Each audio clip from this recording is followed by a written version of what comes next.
আসসালামু আলাইকুম। Kanak happy cooking channel থেকে আপনাদের সবাইকে স্বাগতম। আজকে আমি আপনাদেরকে নতুন একটা রেসিপি দেখাবো। তো এটা হয়েছে বাসায় আমরা কীভাবে ঘি তৈরি করতে পারি। তো অনেক অল্প সময় অল্প সহজভাবেই আমরা ঘিটা রেডি করে ফেলেছি। আর পারফেক্টভাবে ঘি হয়েছে। বাইরে থেকে কিনে খাওয়ার চেয়েতে বাসায় নিজেরা তৈরি করে খাবো, সেটাই স্বাস্থ্যসম্মত এবং কি খাঁটি। আমাদের রমজান মাসে দুধ রোজ করা ছিল, সেখান থেকে প্রতিদিন আমরা সরগুলো তুলে রেখেছি।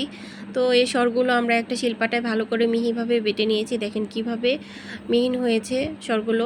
এক বাটি সর হয়েছে। আমরা সম্পূর্ণ সরগুলো এক বাটি বেটে রেডি করে রেখেছি। আর এই সরগুলো আমাদের তৈরি করার জন্য, এখান থেকে মাখন বের করার জন্য আমাদের ঠান্ডা পানি অবশ্যই ব্যবহার করতে হবে। তো আমরা একটা হাঁড়িতে প্রথমেই ফ্রিজের ঠান্ডা পানি নিয়ে নিলাম। তো আমি সম্পূর্ণ পানিগুলোই নিব। যত ঠান্ডা পানি হবে তত আমার মাখনগুলো ভালোভাবে বের হবে। তো আমি এখন সম্পূর্ণ বাটা সরগুলো এখন ঠান্ডা পানিতে ঢেলে দিলাম। মাখন তৈরি করাটাও আসলেও অনেক সহজ। এই মাখন দিয়ে আসলে আমরা রূপচর্চার কাজ করতে পারি, মিষ্টি খেতে পারি, বাটার বানাতে পারি।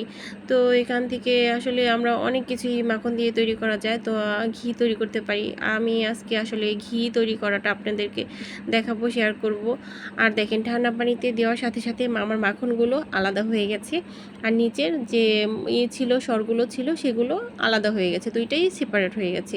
আমি আস্তে আস্তে করে এটাকে ভালোভাবে হাত দিয়ে আলতোভাবে একটু একটু করে মাখনগুলোকে নেড়েচেড়ে উপরের দিকে দিতে হবে। দেখেন কি সুন্দর আমার মাখনগুলো হয়ে গেছে। আসলে আমার অনেকটা মাখন হয়েছে। তো এই দেখেন আমি এখন বাটিতে সবগুলো মাখন তুলে রাখবো।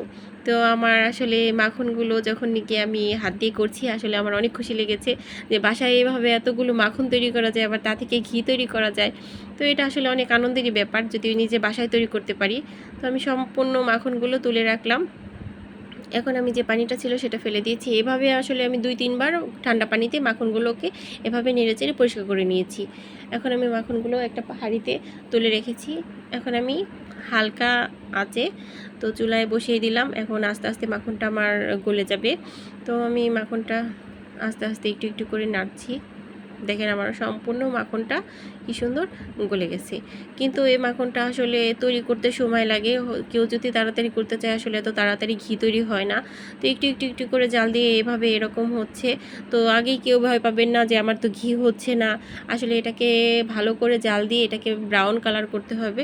তো আমি এটাকে প্রায় 1 ঘন্টার মতো আস্তে জালে তো ব্রাউন কালার করে নিয়েছি। আমার ঘিটা পারফেক্টভাবে হয়ে গেছে। তো এইটা এখন আমি চুলা বন্ধ করে দিব। আর এটা অবশ্যই ঠান্ডা করে যে কোনো একটা কাচের একটা বয়মে কিংবা যে কোনো ধরনের একটা বয়মে এটা রেখে নর্মাল ফ্রিজে আপনারা সারা বছর খেতে পারবেন। আর আমার রেসিপি যদি ভালো লাগে অবশ্যই আমাকে লাইক কমেন্ট শেয়ার দিবেন, ইউটিউব চ্যানেলে সাবস্ক্রাইব করে দিবেন। আল্লাহ হাফেজ।